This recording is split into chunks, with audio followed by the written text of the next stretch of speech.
My first introduction to transplantation occurred 58 years ago during World War II when I was assigned to Valley Forge General Hospital in Pennsylvania. There, we took care of a patient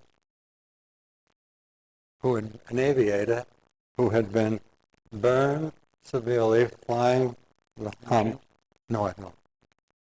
flying the hump between Burma and China, and he sustained 70% body burns. He was sent back to our hospital in Pennsylvania, Valley Forge Army Hospital, where we saved his life by using skin allografts to carry him over his nutritional and septic problems. This was the first patient I had ever seen whose life was saved by using tissues from another person. You see here the way he was after he arrived.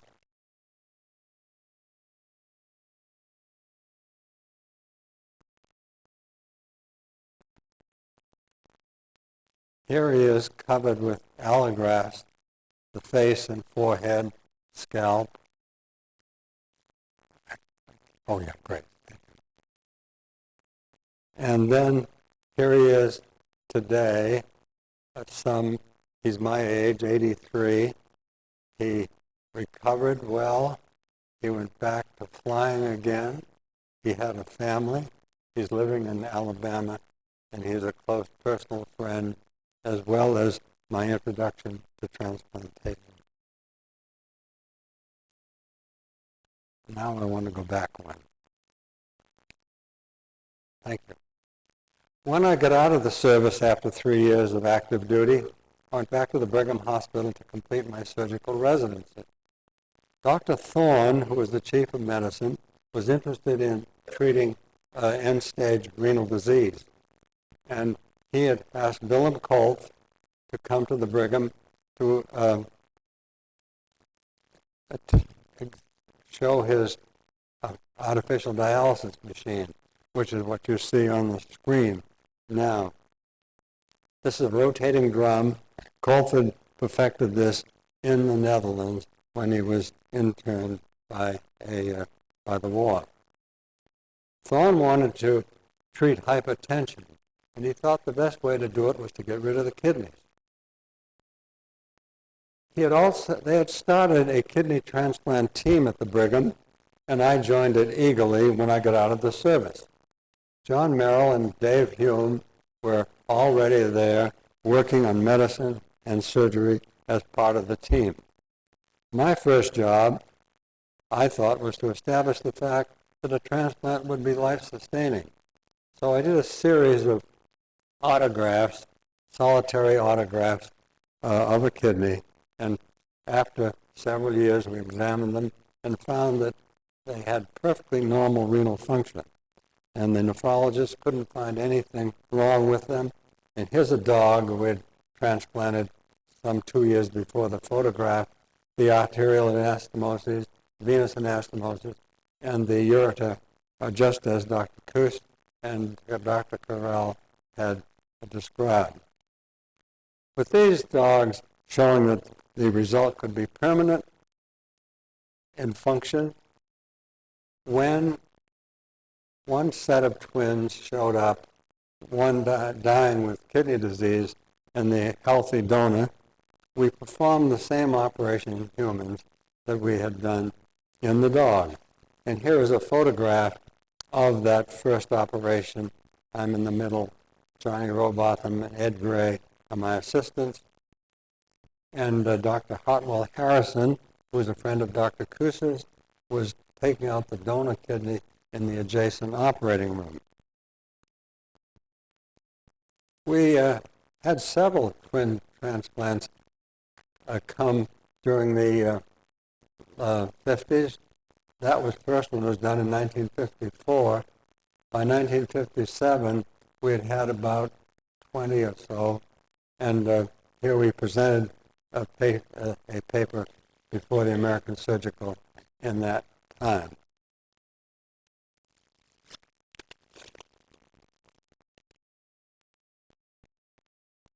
Now, one of the patients, can I go back one year? One of the patients was a female, and she was just, both she and the donor had just been recently married, and we wondered about future pregnancies. The patient, one of them, the recipient, did have a pregnancy after a few years and was successful. So we knew that the transplanted kidney could sustain a normal pregnancy. Here are the original twins leaving the hospital, the Herrick twins, about 7 or 8 weeks later. The recipient was in a wheelchair, survived for 8 years. He developed chronic glomerulonephritis in the kidney, and we had feared that. We then found out ways to prevent that from happening, and this is, well, the whole episode is described well in a recent book that was published, Surgery of the Soul, in which we go through the details of our thinking. We were echoing Dr. Kahn's concern about donors. We were very concerned about taking out a healthy organ from a person, not for his or her own benefit.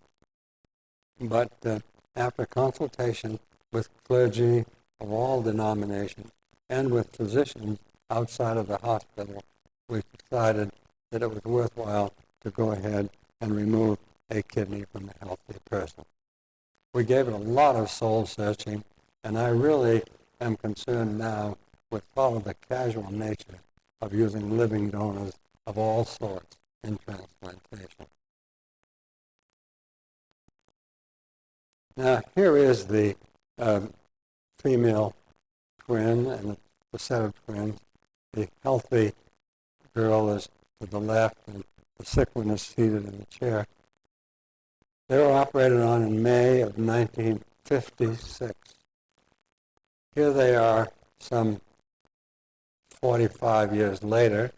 They're both healthy, have normal renal function. They have children and grandchildren.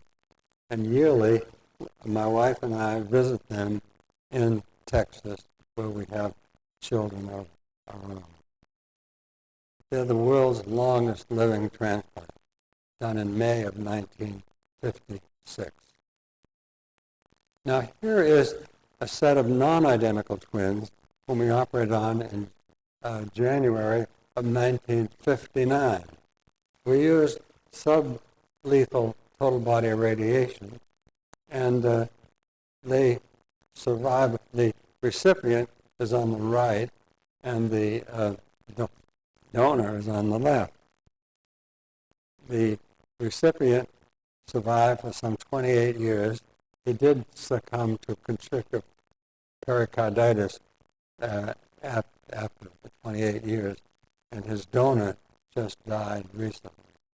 They were the first successful allogeneic transplant, and Tom Starza and I have had a running mild disagreement about the importance of this case. Tom has very, in his characteristically complimentary way, has said it's the single most important case in transplantation because it showed that the immunological barrier could be breached. I thought it wasn't that important because we can only get one survival from our total body irradiation experience with about 10 patients. However, as Dr. Kahn said, he was sent to us by Peter Medawar to work in our laboratory, and this is a chart of one of the dogs that Roy did when he came to our lab. The operation is a bilateral nephrectomy in the donor and a transplant from an unrelated dog treated with 6-methcaptopurine. The dog survived for 38 days, and this was a miracle to me because I've spent the previous 10 years trying to get dogs to survive on all sorts of protocols, which none of them succeeded. But this one was a 28-day survival. And here's Guy Alexandre, who came from Belgium to work with us in the lab after Roy left, with a group of dogs surviving, all of them bilaterally nephrectomized, all on transplanted kidneys, and all of them on 6-MP, later on Immuran.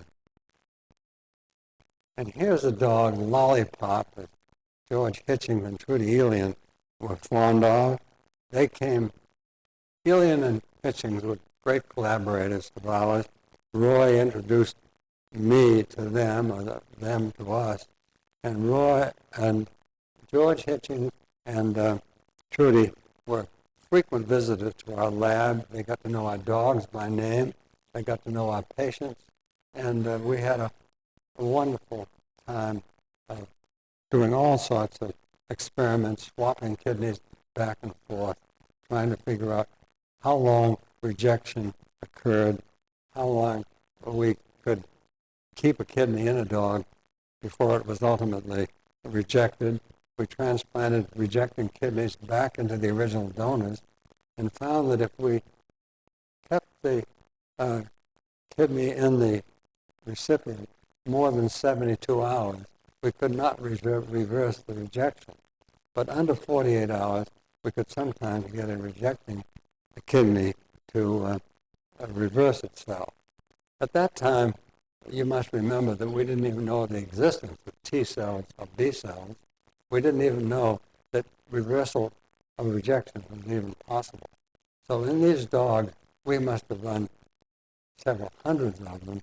We learned a lot about the analysis of mechanism of drug therapy.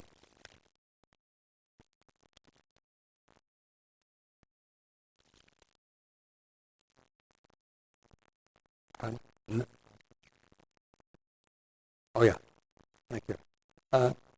In the course of these experiments, one of the female doggies got pregnant on the runway, having been rather intimately exposed to a male transplanted dog, and we were surprised that it had normal pregnancies and normal pups.